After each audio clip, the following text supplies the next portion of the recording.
일어나서 우리 오늘 하나님의 말씀을 봉독하시도록 하겠습니다. 오늘 말씀은 사무엘상 17장 45절에서부터 47절 말씀입니다. 우리 한 목소리로 봉독하시겠습니다. 시작.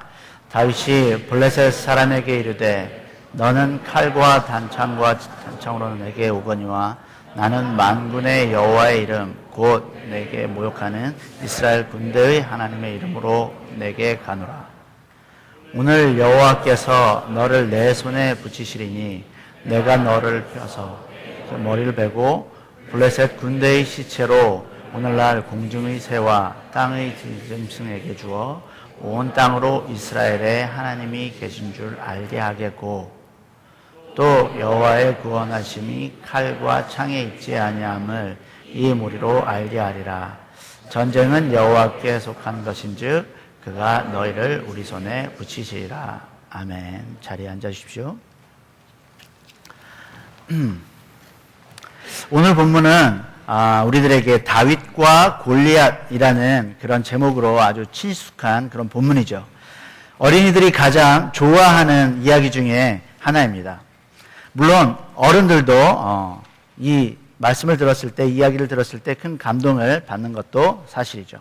그런데 이 성경 이야기는 다윗과 골리앗이라기보다는 다윗과 블레셋 사람으로 기록하고 있습니다. 이 전쟁에서 골리앗이라는 이름이 2번 기록되어 있고요. 47번이 블레셋 사람이라고 부르고 있기 때문입니다.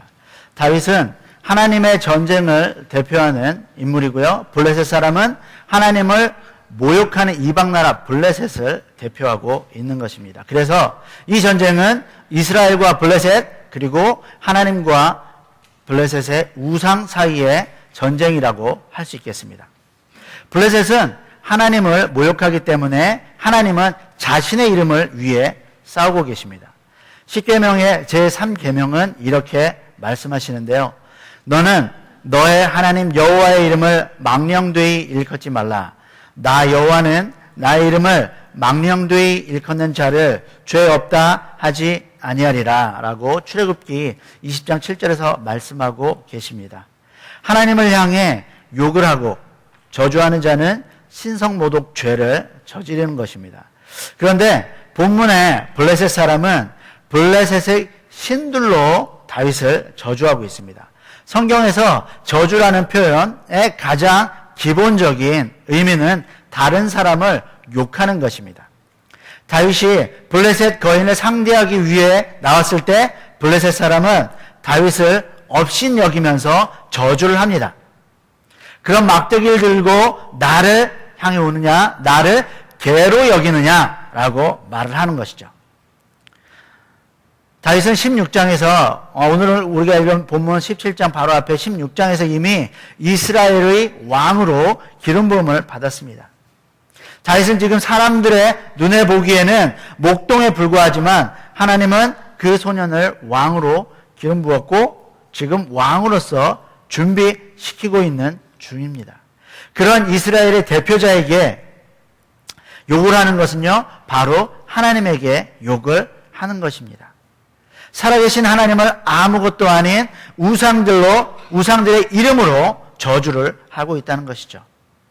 오늘 읽진 않았지만요, 17장 26절에서 다윗은 할례 없는 블레셋 사람의 저주에 대해 분명한 어조로 표현을 합니다. 이 할례 없는 블레셋 사람이 누구간데 사시는 하나님의 군대를 모욕하겠느냐라고 선포를 한 것이죠. 하나님은 자신의 이름을 위해서 다윗의 손으로 이 할례 없는 블레셋 사람을 처벌하십니다. 그들이 우습게 보았던 소년이 그들이 교만하게 내세웠던 다윗을 단 한 개의 돌멩이와 막대기로 심판을 합니다. 또한 블레셋 사람은 목자의 막대기를 모욕했습니다. 싸움에 임할 때 블레셋 사람의 눈에는 다윗이 들고 있는 막대기가 눈에 보였어요. 그래서 그 막대기를 보고 나를 개로 여기느냐 말한 것입니다. 그런 막대기로 개나 다스릴 수 있을 거다라고 비꼬아서 말을 하고 있는 것이죠. 블레셋 거인은 그 막대기의 위력을 알지 못하고 있습니다. 다윗은 그 막대기로 사자와 곰을 쳐 죽였습니다. 블레셋 사람은 그 막대기를 우습게 보았습니다. 블레셋 사람이 다윗을 모욕하며 서서히 다가오고 있을 때 다윗은 그를 향해 외치죠. 너는 칼과 창과 단창으로 내게 오거니와 나는 만군의 여호와 이름 곧 내가 모욕하는 이스라엘 군대의 하나님의 이름으로 내게 가노라. 이렇게 외친 후에 적을 향해 빠르게 달려가면서 블레셋 사람이 신경 쓰지 않았던 주머니에 손을 넣어서 돌멩이 하나를 꺼내어 물매에 넣습니다. 그리고 물매를 강하게 돌려서 거인을 향해 던졌습니다. 방심하고 있었죠. 블레셋 거인은 방심하고 있었고요. 블레셋 거인 옆에 방패를 든 자 또한 방심하고 있었습니다. 다윗이 물매를 던졌습니다. 물론 물매는 그 당시에 전쟁에 쓰이는 무기이기도 했습니다. 그 물매를 다윗이 휙 돌려서 멀리 떨어져 있는 거인에게 던졌습니다. 이 장면은 제가 이 장면을 보면서 마치 영화의 한 장면이 떠올랐습니다. 어떤 분들은 안 보셨을 수도 있는데 저는 최종 병기 활이라는 영화를 꽤나 재미있게 봤는데요. 그 마지막 장면에 활을 쏘는 장면. 그 장면이 아니어도 대부분 많은 장면에서 가장 중요한 그런 장면에는 슬로우 모션이 나오죠. 저는 이 장면을 보면서 다윗이 그 물매를 던지는 그 장면이 슬로우 모션으로 그려졌습니다. 돌멩이 하나를 던졌는데요. 그 돌멩이가 날아가서 적진의 장수로 나온 하나님의 이름을 모욕하는 블레셋 거인의 이마에 명중을 하는 것입니다. 우리가 멀리서 봤을 때는 다윗과 골리앗이 멀리 떨어져서 와, 저걸 어떻게 맞출까라는 생각을 하는 그런 장면인데 제 눈에는 다윗의 그 물매에 들어갔던 그 돌멩이 하나가 날아가면서부터 그 궤적이 정확하게 블레셋의 이마에 이렇게 표시가 되어 있는 거예요. 예? 저희가 화살을 쏠 때 관역이 그려 있는 것처럼 블레셋 거인의 이마에 이 빨간 표적이 그려져 있는 거죠. 그래서 그 돌멩이가 날아가서 그 표적에 정확하게 맞는 그런 슬로우 모션으로 그려지더라는 거죠. 사실 우리가 상식적으로만 생각해봐도요, 언덕을 내려가면서 물매를 던진다. 그것은 제자리에 서서 정확하게 관역을 주시하고 쏘는 것보다 훨씬 더 명중률이 떨어지는 거예요.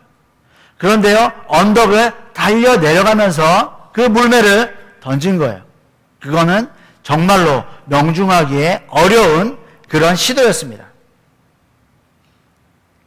그리고 또요, 우리가 읽진 않았지만 17장 4절에서부터 7절까지 무려 4절에 걸쳐서 골리앗이 어떻게 중무장하고 있는지를 서술하고 있습니다. 묘사하고 있습니다. 투구를 썼고 엄청난 갑옷을 입었고 그 창이 몇 세겔이고 그 앞에는 그 큰 방패가 그를 막고 서 있다라고 4절에 걸쳐서 묘사하고 있어요. 그 묘사의 이유는 무엇이냐?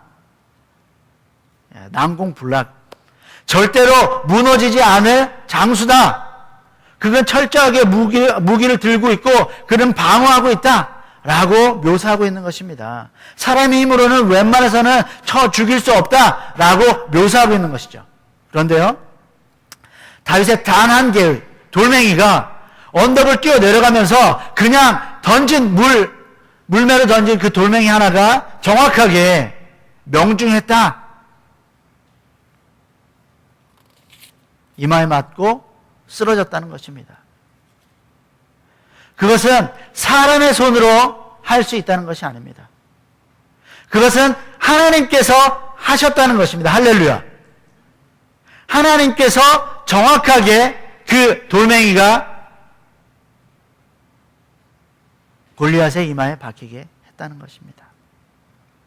그리고 어떻게 됐느냐? 골리앗은 쿵 하고 땅에 쓰러졌어요.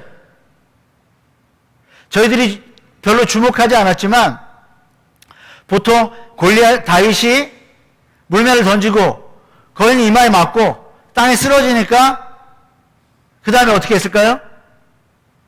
다윗이 큰 칼을 빼서 골리앗의 머리를 뱉다. 우리는 보통 그렇게까지만 알고 있어요. 그런데요, 성경을 자세히 보면요, 칼로 목을 베기 전에 어린이들 이야기이기 때문에 그랬을 거라고 생각하기도 합니다. 칼로 목을 베기 전에요, 막대기로 골리앗을 쳐 죽입니다. 칼로 죽이는 게 아니라요, 막대기로 쳐 죽여요. 다윗은 그런 사람이었습니다. 막대기로 곰과 사자를 죽이는 사람이었어요. 쳐 죽이는 사람이었어요. 오늘도 이 블레셋 거인을 죽이는데 블레셋 거인이 우습게 보았던, 네가 그 막대기를 들고 나오냐? 나를 개로 여기느냐? 라고 했던 그 막대기로 골리앗 거인을 쳐 죽입니다.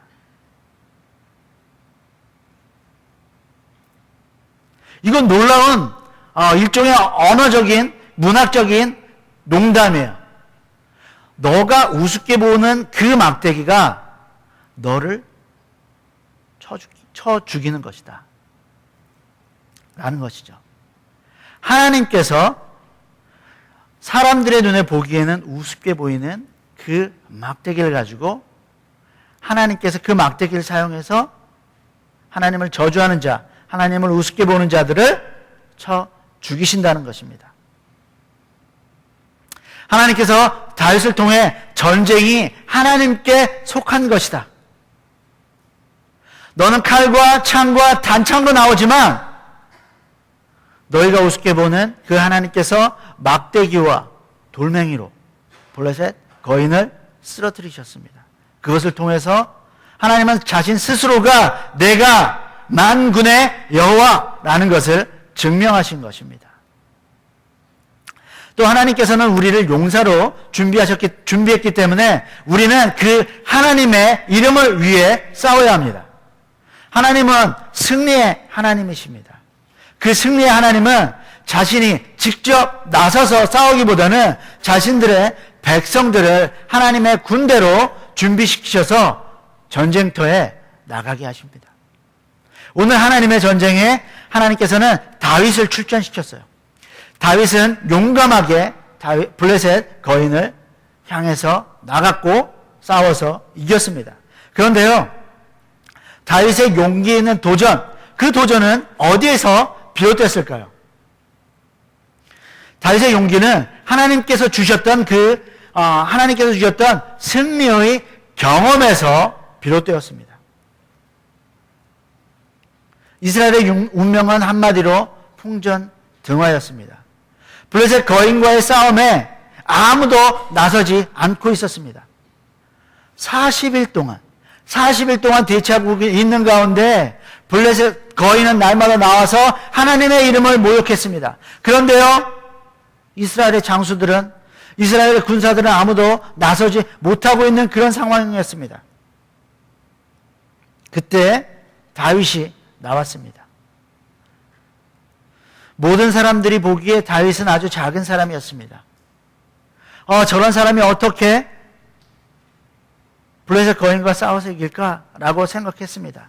그런 지금 다윗이 싸움을 자청해서 나왔고 사울은 아무도 나서지 않는 싸움에 다윗을 부릅니다.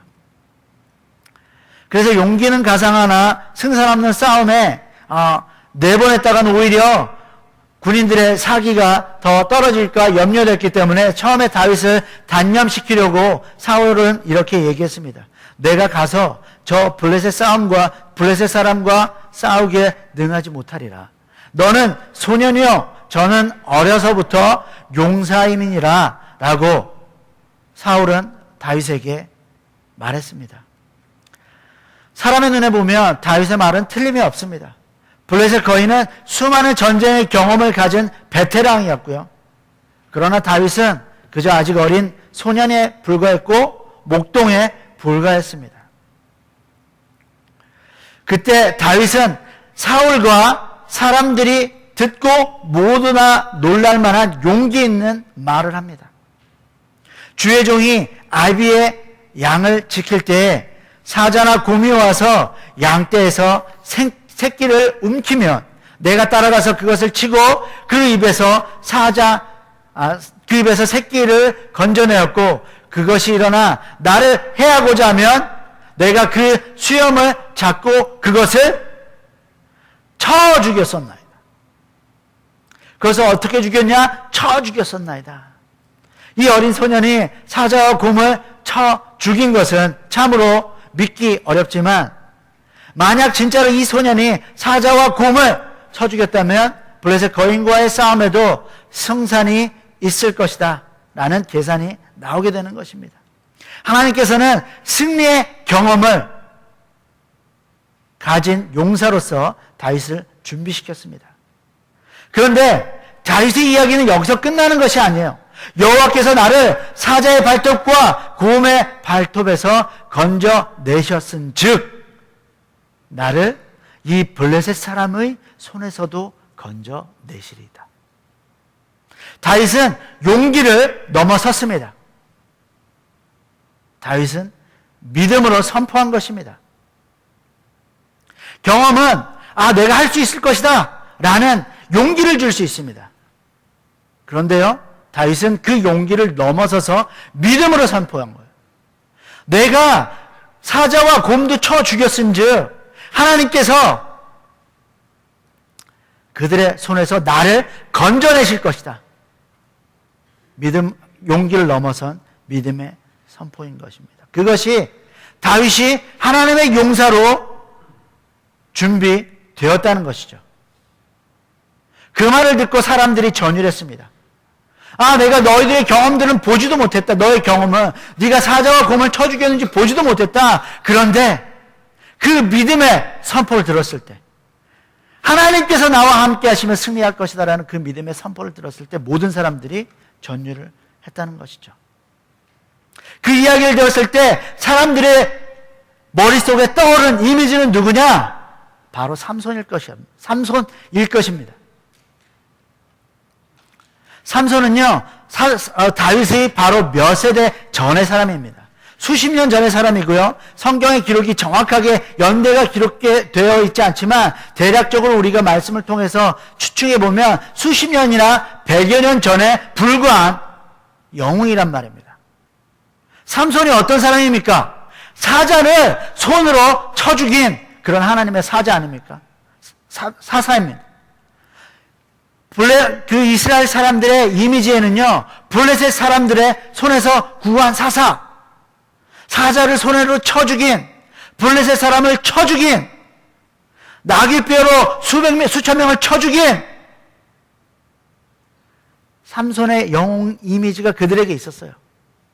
오늘 그런데 다윗이 선포한 그 이미지가 무엇이냐? 내가 사자와 곰을 쳐 죽였다. 곧바로 그들의 이미지가 떠오른 것은 삼손이에요. 그래서 그들이 지금 대적하고 있는 블레셋 거인, 맞다. 이 싸움은 하나님의 싸움이지. 그래서 사울 왕도 이제는 마음을 바꿉니다. 나도 하나님이 함께 했을 때 블레셋과 하나님과 함께 하셨기 때문에 블레셋과 싸울 때 승리했었지. 그래. 가라. 여호와께서 너와 함께 계시기를 원하노라. 라며 사울도 다윗을 전쟁터에 내보냅니다. 사울도 지금 비록 하나님께 불순종함으로 하나님께 버림받은 그런 상태입니다. 그럼에도 불구하고 사울 스스로도 하나님께서 함께 하실 때 승리한다는 그런 경험이 있었습니다. 그래서 그 승리의 경험이 다윗을 그 전쟁터에 내보내게 만들었습니다. 다윗은 사자와 곰을 하나님께서 함께 하심으로 쳐 죽일 수 있다는 경험을 가지고 있었습니다. 그래서 이번에도 하나님의 이름을 위해 블레셋 거인을 쓰러뜨리기 위해 쓰러뜨릴 수 있다는 믿음의 선포를 할 수 있었습니다. 그렇다면 우리는 어떤 하나님에 대한 경험을 가지고 있습니까? 우리가 가지고 있는 가장 확실한 경험, 그것은 그리스도를 만난 경험입니다. 죄로 인해서 하나님이 없던 사탄의 자식으로 죽어가던 내가 예수 그리스도를 만남으로 새 생명을 갖게 되고요. 그리고 하나님의 자녀가 되었다는 경험, 이 경험이 가장 확실한 경험이며 이 경험이 가장 선행해야 하는 경험입니다. 이 경험으로 시작해서 우리는 하나님의 역사를 계속적으로 경험할 수 있게 되는 것입니다.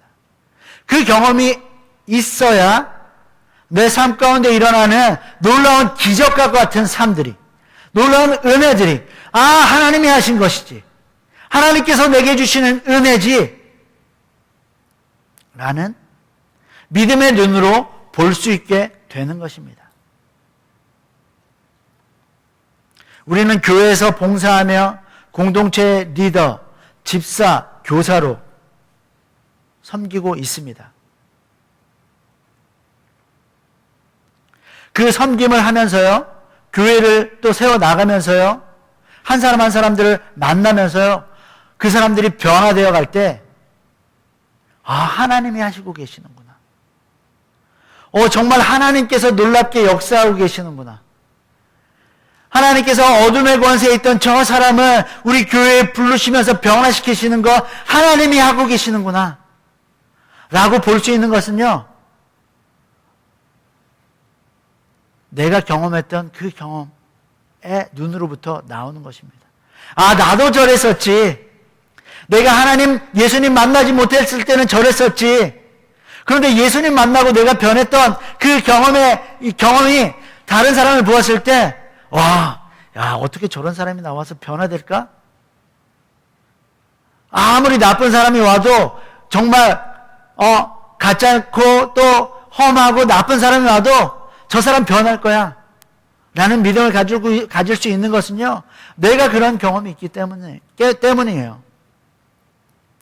그 경험이 있어야만 교회를 섬길 때, 공동체를 섬길 때, 교사로 집사로 섬길 때 다른 한 영혼을 보아도, 어떤 모양새를 가진 사람이 교회에 와도, 맞아, 하나님이 살리시려고 하는구나. 하나님이 또 우리 한마음교회의 기적을 일으키려고 하는구나. 한마음교회가 이제 또 작은 교회 공동체가 기적을 베풀 기회를 하나님께서 다시 한번 우리에게 주시려고 하는구나 라는 것을 깨닫게 되는 것입니다. 내가 구원받은 경험이 있는 사람, 예수를 만난 경험이 있는 사람, 그 사람이 그런 믿음의 선포를, 깨달음을, 은혜를 갖게 되는 것입니다. 요한복음에서는요, 이 세상에서 가장 큰 일이 무엇이냐라고 말을 할 때 영혼 구원하는 일이다 라고 요한복음에서는 조금 더 특정해서 말씀을 하십니다.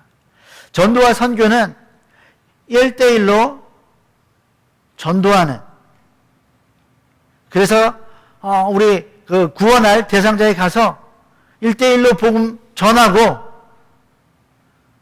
영접기도 하고 예수님 믿겠습니다, 그리고 교회 데려 나오는 것, 그것에만 국한되는 것은 아니고요. 영혼 구원이라는 것은요, 복음을 전할 수 있도록 만드는 그 모든 활동들이 포함이 된다고 할 수 있습니다. 우리 교회는요, 중남미로 단기 선교를 10여 년간 가고 있습니다. 이런 활동들에 저도 지난 봄에 에콰도르에 단기 선교를 갔는데요. 제가 스페니쉬를 하지 못합니다. 단기 선교를 가서 복음을 한 사람에게도 1대1로 스페니쉬를 전하지 못했어요. 그럼에도 불구하고 나는 영혼 구원을 한다라는 그 믿음을 가지고 그 땅에 갑니다. 스페니쉬 못하지만요. 왜? 우리가 가서 하는 그런 일들을 통해서 분명히 하나님께서 변화를 일으키시기 때문입니다. 1대1로 만나지 못하고 복음을 전하지 못해도요, 우리가 여러 명이 또 십수명이 가서 복음을 전하기 위해서 교회를 돕고 그 동네에 가서 어떤 활동들을 하고 사역을 하고 아이들에게 찾아가서 뭐 사탕을 나눠주고 전도주를 전하는 그런 활동들을 통해서 하나님께서는 영혼 구원이라는 그 하나님의 전쟁을 수행하고 계시기 때문입니다. 그래서 우리가 단기선교에 가는 것이죠. 우리 교회는 앞으로도 계속적으로 예수님 올 때까지 단기선교에 갈 것 같습니다. 물론 저는 단기선교를 가야 한다고 주장하는 바입니다. 그때마다 우리 모든 성도님들이 단기선교에 동참하시기를 바랍니다. 왜냐하면 그 전쟁이 하나님의 전쟁이기 때문입니다. 그 전쟁에 동참할 때에야 비로소 하나님께서 일하시는 그 다윗과 골리앗의 싸움에 승리하시는 하나님을 볼 수 있기 때문입니다. 다윗이 허구한 날 그 양떼 들판에서 양치면서 사자나 잡고 곰이나 잡고 있다고 상상해 보십시오. 다윗이 엄청 돌팔매질 잘하고요, 막대기질 엄청 잘해서 쳐 죽이는데 맨날 죽이는 게 사자하고 곰을 쳐 죽여요. 사자하고 곰 쳐 죽여서 뭐 하겠습니까? 가죽 벗겨서 내다 팔아서 돈 벌어서 참 좋겠네요. 다윗 큰 부자 됐겠습니다. 그런데요, 다윗은 전쟁터로 갔습니다. 이스라엘과 블레셋이 싸우고 있는 전쟁터에 나갔습니다. 그곳에서 블레셋 거인을 쳐 죽이고 블레셋 군대와 싸워서 승리했습니다. 그것을 통해서 다윗은 하나님께서 사용하시는 하나님의 전쟁에 동참했던 것이죠. 하나님의 전쟁을 통해서 그는 하나님께서 만군의 여호와라는 것을 참으로 증명했을 뿐만 아니라 자신 스스로도 놀랍게 은혜를 받게 된 것입니다. 우리도 그런 단기선교, 하나님의 전쟁에 동참해야만 하나님께서 승리하신다.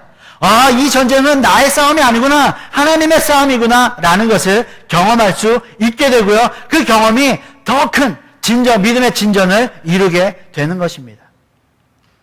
여기에 있는 대부분의 사람들은 예수 그리스도를 만남을 통해서 하나님께서 나를 구원하셨다라는 경험을 가지고 있습니다. 그러나 그 경험으로 충분하지 않다는 거예요. 사자와 곰을 쳐 죽이는 그 경험으로 충분하지 않다는 것입니다. 우리가 이제 해야 되는 경험은요, 하나님의 전쟁터에 나가서 블레셋 거인을 쓰러뜨리는 그 경험이 필요하다는 것입니다. 왜냐? 우리는 아직 싸워야 할 전쟁이 많기 때문입니다. 이스라엘의 하나님은요, 블레셋과 싸워서 이기는 여호와 하나님이 아니에요. 다윗은 선포했어요. 만군의 여호와라고 여겼습니다. 만군의 여호와는 그 두 나라만의 여호와가 아니라 온 세상의 여호와라는 표현입니다. 우리의 싸움은 아직 끝나지 않았습니다. 우리의 싸움은 온 세상이 구원받는 그때까지 수행되어져야만 하는 것입니다. 그래서 우리는 전쟁터에 나가야 되는데요, 그래서 에콰도르를 가는 겁니다. 그래서 어디 가셨죠? 온두라스. 이제 앞으로 뭐 볼리비아, 또 베네수엘라, 아직 남미에도 많은 나라들이 있습니다.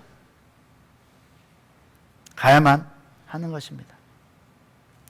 하나님께서는 우리에게 무기를 주시기 때문에 우리는 하나님의 이름을 위해 싸워야만 합니다. 38절에 보면요, 다윗과 사울의 차이가 발견이 됩니다. 사울은 다윗에게 자신이 가지고 있는 가장 좋은 투구와 갑옷을 주어서 전쟁터에 내보내려고 합니다. 그런데 참 이상하다는 생각을 했어요. 제가 이 말씀을 읽으며 사울은 사울을 처음 묘사할 때 사무엘상은 사울이 다른 사람보다 어깨보다 큰 사람이다라고 10장 23절에서 표현하고 있습니다. 그런데요, 다른 본문들을 보면 다윗은 소년이라고 말했어요. 그런데요, 자기가 입고 있는 엄청 큰, 제법 큰 사울이 입고 있었던 투구와 장비들을 내준 거예요. 좀 맥락이 없다라는 생각을 했어요. 그럼에도 불구하고 사울은 어쨌든 자기가 가지고 있는 이 나라에서 제일 좋은 것으로 나가서 싸우라. 왕의 그런 왕을 대표해서 싸우라 라는 의미로 준 것은 분명합니다. 그런데 그것을 입고 나가려고 했지만 너무 어색하고 어울리지 않고 제대로 자기에게 맞지 않았습니다. 아무리 좋은 것이라도요, 아무리 최신의 것이라도요, 그것이 나에게 맞지 않아. 나의 역량을 최고로 발휘할 수 없으면 그것은 무용지물이죠. 다윗은 사울의 가장 좋은 그 전투 장비를 벗어버립니다. 그리고 초라해 보이는 그 막대기를 들고 블레셋 거인을 향해 나갑니다. 물론 그 막대기는 여지없이 조롱당합니다. 개나 칠 수 있는 그런 막대기를 들고 나오느냐. 자신에게 맞는 무기를 들고 나가죠. 두 나라의 국군을 걸고 있는 팽팽한 긴장감이 그 전쟁터에 있었습니다. 그 골짜기에 있었죠. 그런데 그 소년 다윗은 막대기 하나를 들고 뚜벅뚜벅 씩씩하게 걸어서 언덕을 내려갑니다. 골짜기에 모여든 사람들이 그 목동의 뜻밖의 행동을 지켜보면서 놀랐을 수도 있고 어쩌면 많은 사람들이 그랬던 것처럼 블레셋이 거인이 그랬던 것처럼 헛웃음을 지었을 것입니다. 그런데요, 다윗은 뚜벅뚜벅 시냇가로 걸어가서 무릎을 꿇습니다. 한동안 시냇가를 잠잠히 바라보다가 5개의 매끄러운 돌을 골라서 주머니에 집어넣었죠. 사람들은 놀랐을 거예요. 비웃었을 거고요. 돌멩이? 설마 저걸로? 손에는 지팡이를 들고 있고요. 지금은 물팔매의 돌멩이를 짚고 있어요. 그 물매는 당시에 군대에서 무기로 사용되기도 합니다.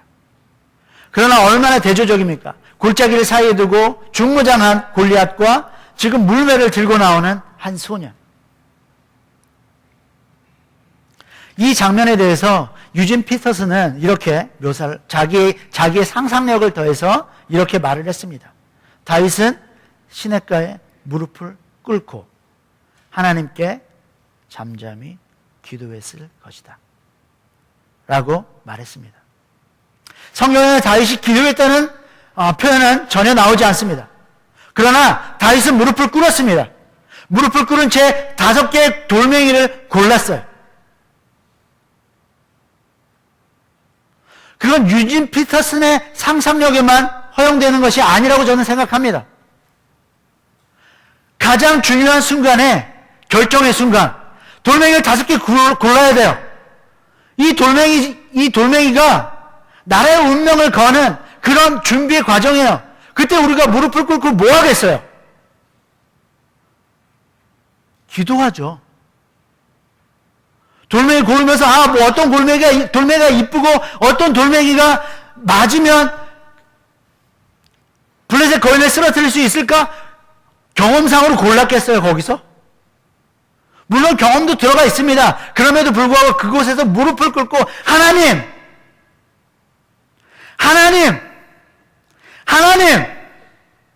하나님의 이름을 부르며 돌멩이를 고르고 주머니에 집어 넣었을 것이라고 우리는 모두가 다 상상할 수 있습니다. 하나님께서 하신다는 경험이 있는 사람들은 그렇게 한다는 것입니다.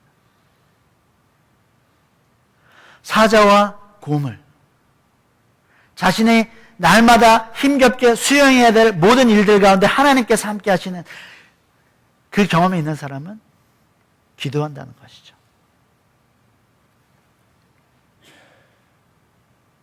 사람들이 보기에는 초라한 장비였습니다. 막대기와 물매. 그러나 하나님께 기도하고 믿음을 가지고 나간 다윗은 이제 승리하는 일만 남은 것입니다. 예수 그리스도는 성육신 하셔서 우리와 같은 경험을, 우리와 사람과 같이 되는 경험을 하셨습니다. 예수님께서도 경험적으로 죄로 얼룩진 세상에서 고통받는 죄인들과 하나가 되었습니다. 사람들이 하나님과 분리되어서 고통을 겪는 근본적인 이유는 죄였습니다.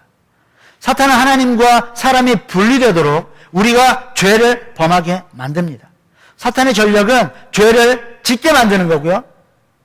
그 전략을 무너뜨리는 예수님의 무기는 죄를 용서하는 것입니다.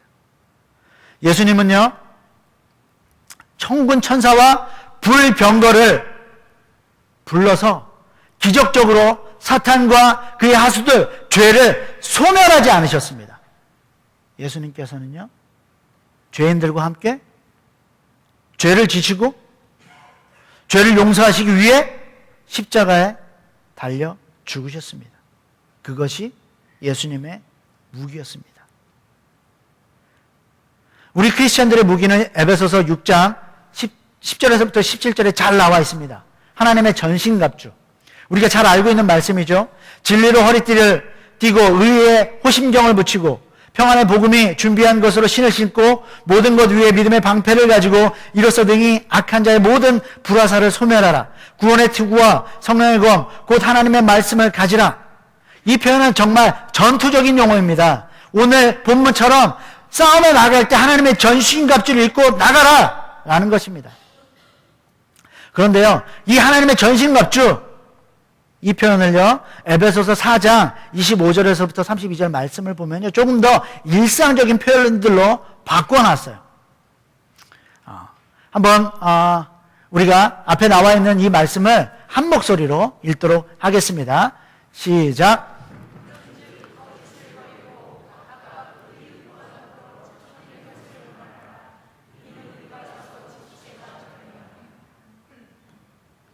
분을 내어도 죄를 짓지 말며 마귀에게 틈을 주지 말라. 도둑질하는 자는 다시 도둑질하지 말고 돌이켜 가난한 자에게 구제할 수 있도록 자기 손으로 수고하여 선한 일을 하라.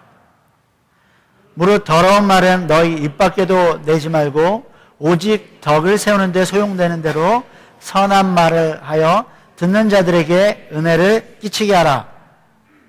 하나님의 성령을 근심하게 하지 말라. 그 안에서 너희가 구원의 날까지 인치심을 받았느니라.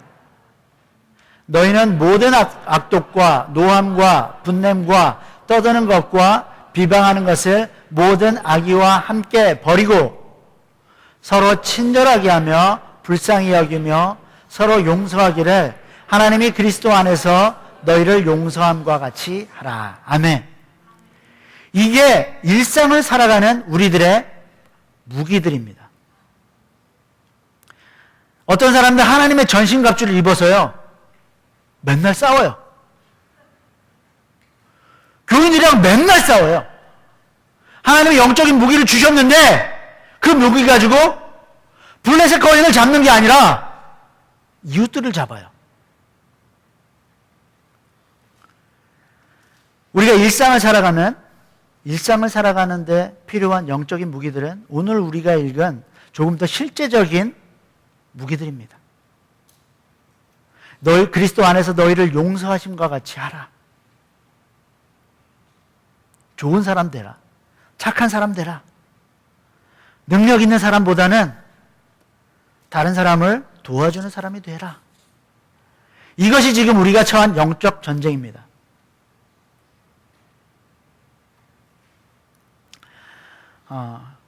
제가 신학교에서 공부할 때 저희 선교학 교수님이 미국 사람인데 일본의 선교사였어요. 제가 선교를 준비하고 있었던 때였기 때문에 그 선교사님이랑 많이 공부를 하면서, 특별히 일본 선교를 준비하면서 선교사님이 저에게 꼭 읽어보라고 권했던 책이 엔도 슈사쿠의 침묵이라는 책이었습니다. 그 책은 얼마 전에 영화로도 만들어져서 나왔는데요. 영화를 좋아하시면 영화로, 또 책을 좋아하시면 책으로 꼭 읽어보시기를 권하고 싶습니다.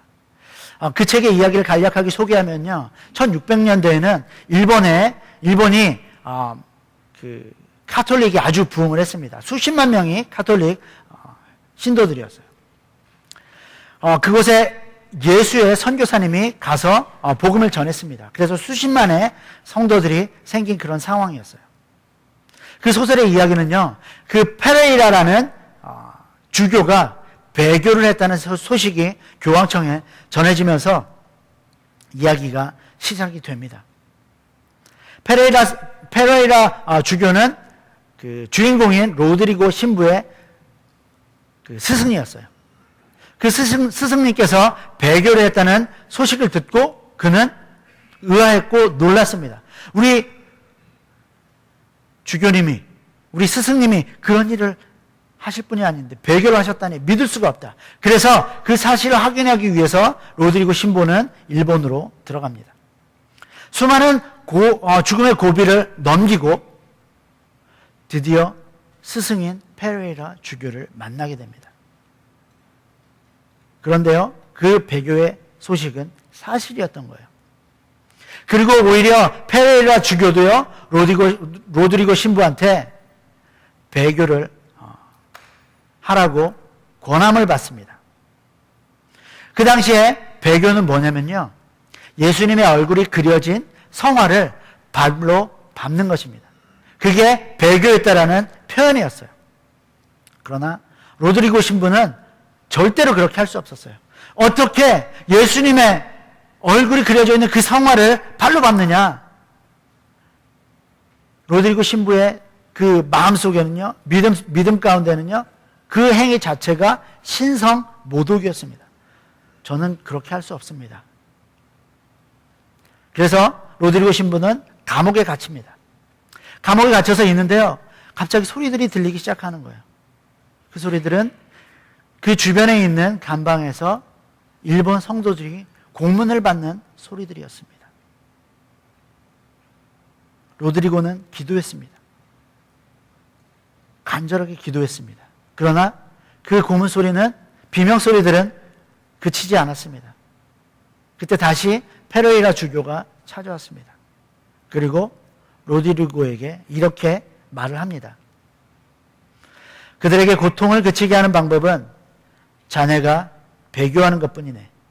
그들은 이미 배교하겠다고 몇 번이나 맹세했다네. 그러나 소용없었지. 그들이 쉴 수 있도록 자네가 배교하게나. 내가 배교하던 날 밤에도 오늘처럼 성도들이 고문을 받고 있었지. 난 3일간의 오물 고문도 견뎠고 지금 그들이 당하고 있는 고문도 견뎠었어. 그러나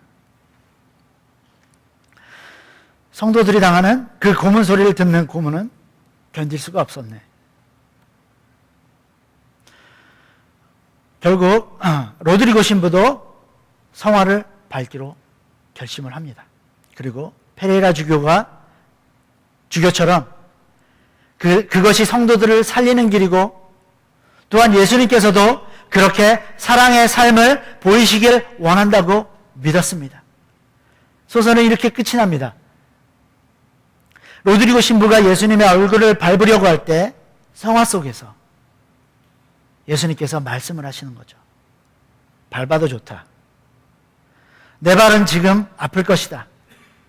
오늘까지 내 얼굴을 밟았던 인간들과 똑같이 아플 것이다. 하지만 그 발의 아픔만으로 이제는 충분하다. 나는 너희 아픔과 그 고통을 함께 나누겠다. 그것 때문에 내가 존재하니까. 그때 로드리고 신부는 말을 합니다. 예수님께. 주여 당신께서 침묵하고 계신 것을 원망하고 있었습니다. 예수님께서 말씀하십니다. 나는 침묵하고 있었던 게 아니다. 함께 고통을 나누고 있었을 뿐이다. 사람들은 하나님이 죽어가는 성도들에게 침묵하는 아무 힘이 없는 무능한 신이다라고 생각을 했습니다. 그러나 그것은 사람들의 생각에 불과했습니다. 하나님의 무게는 사람들이 보기에는 침묵하고 있는 것처럼 우스워 보였습니다. 그러나 우리가 받고 있는 그 어떠한 고통에서도 하나님께서는 침묵하시는 것이 아닙니다. 하나님은 언제나 어디서나 우리와 함께 싸우시고 아파하시고 끝내 승리하십니다. 예수님은 승천하시며 말씀하셨습니다. 세상 끝날까지 너희와 함께 하실 것이다. 하나님의 전쟁은 마지막 때까지 계속될 것입니다. 하나님의 영적 전쟁의 최고의 사랑은, 최고의 무기는 하나님의 사랑이십니다. 하나님께서 우리를 어떻게 사랑하셨습니까? 자신의 아들 예수 그리스도를 십자가에 희생하시기까지 사랑하셨습니다. 그런데 사람들은 그 십자가를 부끄러워했습니다. 우습게 여겼습니다. 저주했습니다. 죄인 중에 죄인들만 공개 처형당하는 십자가를 보며 부끄러워했습니다. 예수님께서는 그 부끄러운 십자가를 최상의 무기로 사용하셨습니다. 예수 그리스도의 무기는 용서입니다. 영적 전쟁에서 승리하는 최상의 무기는 하나님의 사랑, 예수 그리스도의 용서입니다. 페레이라 주교와 로드리고 신부는 천주교로부터 배교자라는 낙인을 받았습니다. 그들은 더 이상 선교사도 아니고요, 교회 주교도 아닙니다. 파직당했습니다. 그러나 그것은 정당한 대우가 아니었어요. 그들은 비록 형식적으로 성화를 받는 배교적인 행동을 했으나 그들은 성도들을 사랑하기 때문에 용기 있게 성화를 밟은 것입니다. 성도들을 사랑하는 마음에서 저지른 배교적인 행동을 하나님께서 용서하실 것이라고 그들은 믿었습니다. 그들은 사랑을 실천했고 그들은 예수 그리스도의 용서를 믿었습니다. 하나님께서는 죄인된, 원수된 우리를 용서하셨고 또한 죄를 회개할 때마다 용서하시는 그 하나님의 사랑을 통해서 우리를 용사로 훈련시키고 준비시키셨습니다. 하나님께서는 지금 우리를 사랑과 용서의 용사로 부르십니다. 우리가 누구를 사랑하지 못하나요? 사랑을 떠나서 누구를 용서하지 못하나요? 우리는 용서받은 자로서 용서해야 하는 것입니다. 우리는 사랑받은 자로서 사랑해야 하는 것입니다. 우리가 읽은 다윗과 블레셋 사람의 이 싸움은 문학적으로도 되게 뭐랄까요? 재미있는 혹은 멋있는 그런 표현들이 많이 들어있어요. 그래서 저희들이 어린 시절부터 너무 익숙하게 들었기 때문에 그냥 다윗과 골리앗으로 이야기로 지나갈 수도 있지만요. 오늘 다시 한번 말씀을 한 주간 동안 읽어보시기를 권해드리고 싶습니다. 얼마나 문학적으로 또 언어적으로 재미있고 풍성하게 표현되어 있는지. 아까 제가 말씀드린 것처럼 쳐 죽였다. 칼로 죽이기 전에 쳐 죽였다. 그런 표현들, 언어 유희들이 들어있는데요. 오늘의 본문은요. 이 17장 본문은요. 그로 말미암아 사람이 낙심하지 말 것이다 라는 표현으로 시작을 합니다. 이 표현은 영어로는요. Let no man's heart fall이라고 표현을 합니다. fall이라는 단어로 시작을 해요. 사람들이 낙심하지 말도록 만들어라 라는 표현을 시작하는데요. 49절에 이야기가 맞춰질 쯤에는 어떻게 끝나느냐? 블레셋 거인이 땅에 얼굴을 떨구는 것으로 이야기가 끝이 납니다. He fell on his face on the ground. 이야기의 시작은 사람들의 마음이, 하나님의 백성들의 마음이 떨어지는 것 같은 그런 상황으로 시작을 했는데요. 이야기의 끝은 백성들의 마음은 올라가고요. 적들의 얼굴이 떨어지는 것으로 이야기가 끝이 나는 거예요. 이게 하나님의 역사라는 것입니다. 우리들의 마음이 땅바닥에 떨어져 있을 때 우리들의 마음을, 우리들의 삶을 하늘로 올리시고 적들이 승승장구하며 적들의 마음에 의기 충전해 있고 적들이 교만한 마음으로 저 멀리 서 있을 때 하나님의 이야기는 어떻게 된다고요? He fell. His face on the ground. 예. 적들은 땅에 매다 꽂혀지는 것으로 이야기가 끝이 난다는 것입니다.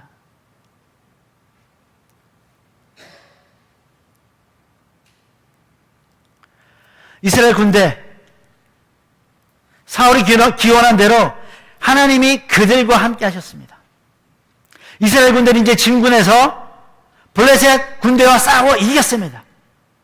그것은 이제 다윗의 경험만 되는 것이 아니라 그 승리는 이스라엘 백성들의 승리가 되는 것이죠.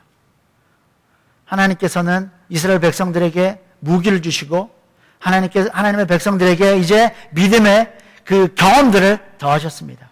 이제 앞으로 이스라엘은 블레셋을 완전히 무너뜨리고 하나님의 나라를 든든히 세워갈 것입니다. 우리도 하나님의 사랑을 받았고 하나님께 예수 그리스도를 통해 용서받았습니다. 이제 하나님께서 주시는 하나님의 사랑, 예수 그리스도의 용서라는 영적인 무기를 가지고 세상에 나와서 싸워 승리하시기를 축원합니다. 아멘. 기도하겠습니다.